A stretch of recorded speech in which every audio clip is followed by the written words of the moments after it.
having me. Okay, so I'd like to start today just by pointing out my objective for this presentation quite clearly. I'd like it that for the next time you find yourself faced with a public or private issue and you feel the impulse to blame someone or something, you take a pause and reconsider if that assignment is justified.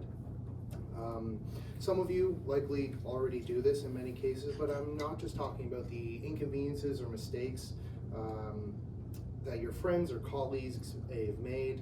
I'd like us to consider the more difficult, the potentially more controversial, and the by far more consequential cases.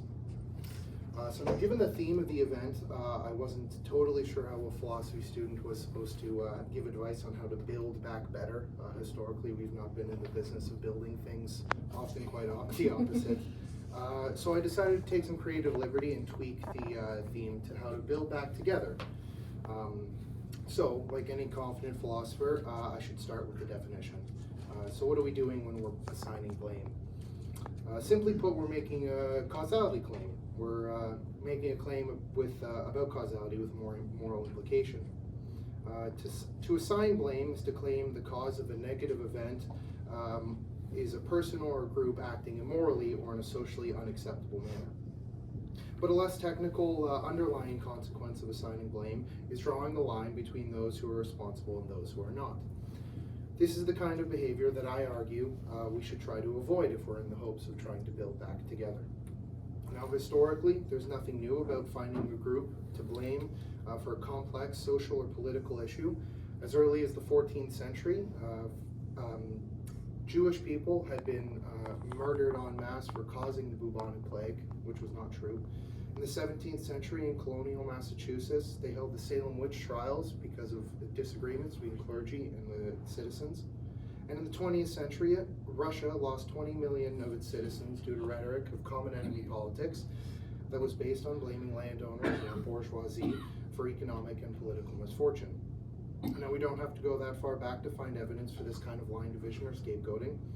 Some of you here are old enough to remember the satanic panic of the 1980s, or the growing fear of gangs or cults in the 1990s. And in my lifetime alone, I can remember believing the cause of childhood behavioral issues having something to do with drugs, or the omnipresent malevolent drug dealers. So we're able to look at these examples and think of this kind of blameless shaming and line division as ridiculous and not the sort of things that might happen today, because our society's evolved from this kind of misguided discrimination. As tolerance and nuance grows, blame should go down, but unfortunately I don't think this is the case. The blame receivers have just become less obvious. So what are the types of issues we're facing today? Well, many of them will be touched during the course of this conference. There's climate change, income inequality, and most salient to this, how to bounce back from COVID-19. As unfortunate as it, or uncomfortable as it may be, I'd like to ask you to go back to those early days of the pandemic. I can imagine this looks very different for most of us. But try to remember news when you got some kind of information about developments or change in the global narrative. This could be when we first heard masks were ineffective, or when that changed, when the global death toll reached a high, unimaginable milestone, or about a certain state's seemingly absurd or lack thereof strategy on how to combat the disease. Now, one of the more regrettable reactions to news like this for some of us was to assign blame. The blame might have been levied at a political party for misguiding the public or not acting fast enough, to fellow citizens for not taking precautions seriously, like that one person in the grocery store who refused to wear a mask, or did, but only to cover his chin, or even a family member who spent too much time on the internet and held some deeply misguided views about the validity of the pandemic, or some offensive notion about who may have caused it. For the first time, it seemed like the entire world population had one shared goal: to end this thing as quickly as possible. And for some counterintuitive and disappointing reason, that did not lead to everyone binding together. In some cases, it led to drawing lines between those who were trying to help and those who were making it worse. Now, some of you might be thinking this line division is valid. There are genuinely people out there that were making the crisis worse. You're not wrong. But I propose we reevaluate the benefit of drawing this line. I'm I'm not making a moral or legal case for those who decided not to follow COVID protocols, nor will I defend the rhetoric of misinformation to boost self-interest. I'm simply proposing we reevaluate the consequence of blaming others for the situation we've all found ourselves in. And more importantly, focus the idea that our time might be better spent doing our part to helping our friends, family, and communities. So, what happens when we blame? And more importantly, what happens when we unjustifiably blame? So there's two ways of looking at it, on the societal or the individual level. On the individual level, a meta-study in 2011 by Kim Sang-moon, Ryan Thibodeau, and Randall Jorgensen showed that 56% of people who experienced external guilt also showed depressive symptoms, where only 42% of participants who experienced internal guilt felt depressive symptoms. And now there isn't a one-to-one correlation for those who are blamed and those who feel guilt, but for those who do experience perceived guilt are far more likely to develop depressive symptoms than those who are not. But more for this theme, this conference, I'd like to focus on the societal level. To do so, I'd like to introduce a term that was popularized by moral psychologist Jonathan Haidt called the polarization cycle. The polarization cycle is a phenomenon that occurs when one side of the political or moral spectrum deems some action or speech unacceptable. In response, the other side is not likely to take responsibility or apologize, but more to double down on their argument and explain why their behavior was perfectly acceptable, often on deaf ears, which tends to lead to no real debate between the two, but instead insults and in some cases violence. An example of this kind of issue that often starts with a blame claim is from 2017 in May on Evergreen College, where an email written by a biology professor speaking out against a proposed change in their tradition of the Day of Absence sparked protest by students. Now, the tradition of Day of Absence started in the 1970s when faculty and staff and later students of color had been spending one day off campus in order to make their presence known, and thus their importance or their contribution felt. In the wake of the Donald Trump election, however, the organizers of the 2017 event decided to make a change. Instead of this day being for people of color to voluntarily absent themselves, this year white students and faculty were asked to stay off the campus. In the email, the professor took issue with the notion of changing a voluntary absence to a socially expected one. The email was discovered by students, and the college eventually erupted to protest. They took issue with the professor's words, calling them harmful and racist. When the dean and the professor went to the campus to speak with the students and discuss the issue, they were met by groups of students not looking to speak about the issue, but explain how it affected them. Video footage of the event showed students insulting the pair, insisting that these kinds of attitudes spread problematic rhetoric. This is where we get our first instance of blame. Now, one or possibly more students from Evergreen College claimed that the professor was one of the causes of systematic racism on campus. The response to this blame assignment was met with another from the other side, not from the professor, a progressive liberal himself, but from the right-leaning media channel Fox News.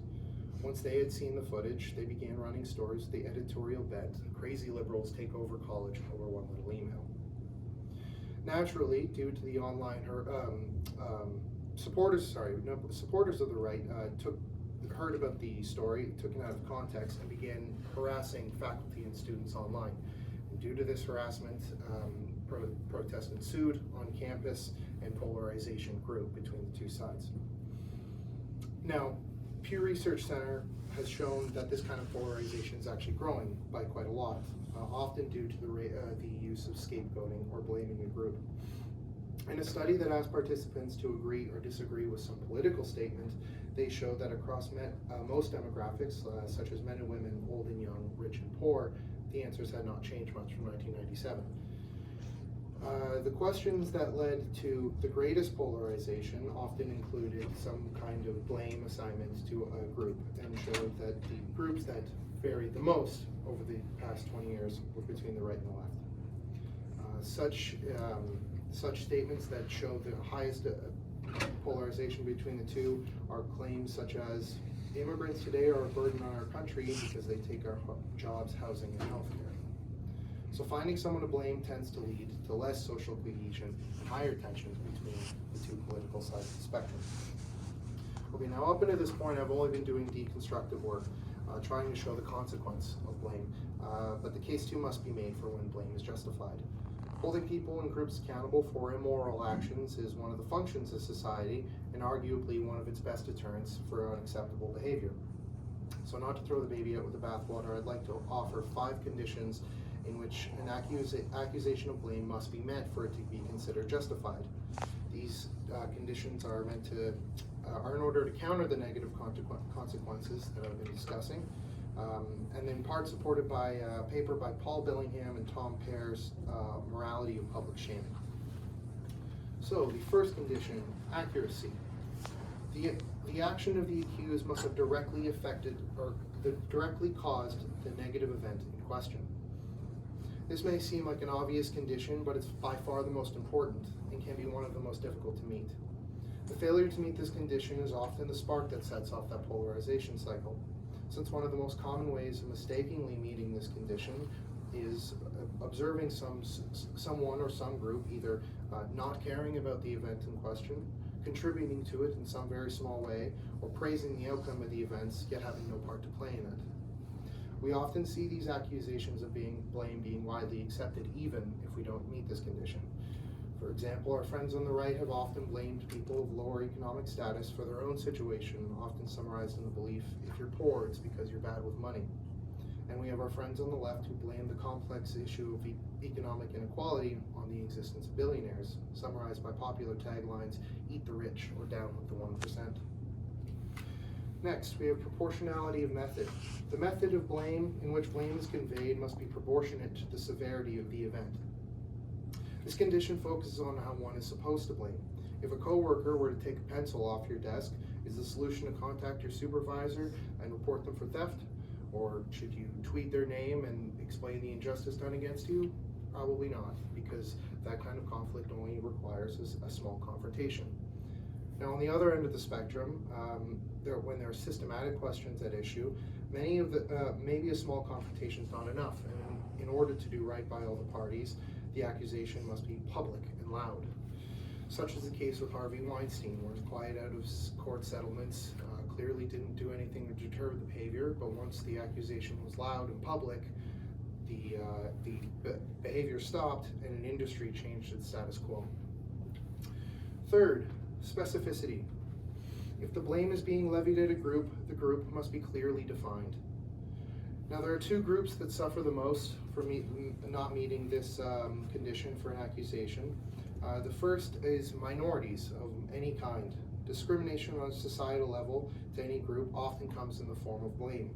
From South Americans being blamed for unemployment, exemplified in the horribly unspecific phrase, "they're taking our jobs," or Asian people in the beginning of the pandemic being blamed for causing it. The second group is the government.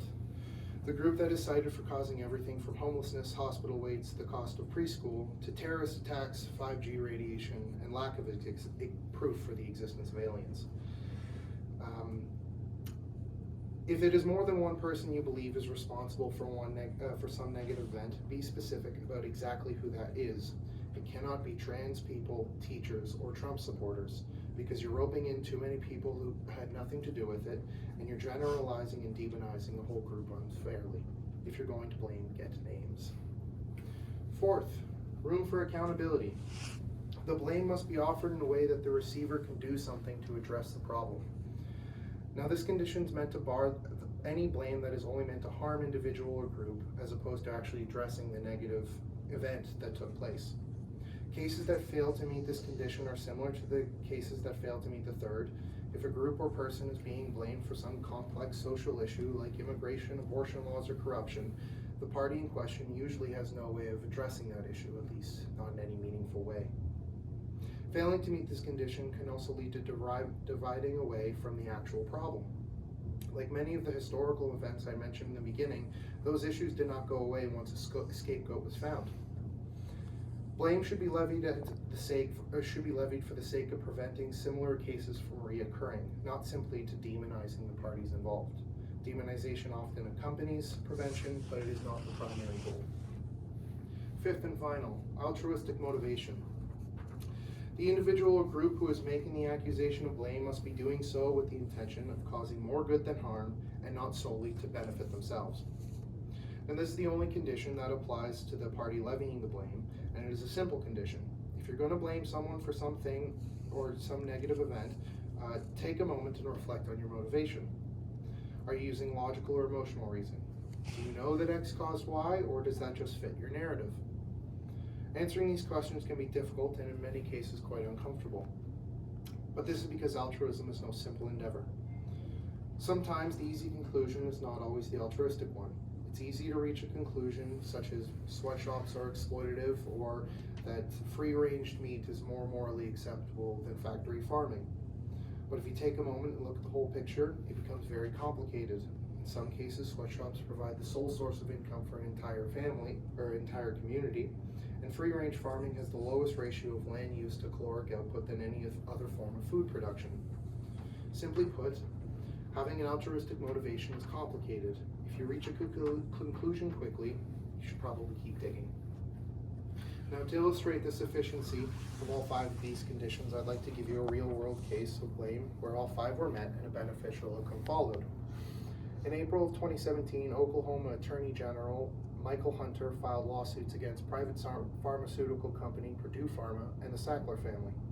He and thousands of families who had lost loved ones to the opioid epidemic blamed the company, and more specifically, the Sackler family, for playing a role in the growth of the epidemic, claiming they suppressed evidence about the addictive qualities of their products OxyContin and misinforming doctors for the aim of higher prescription rates.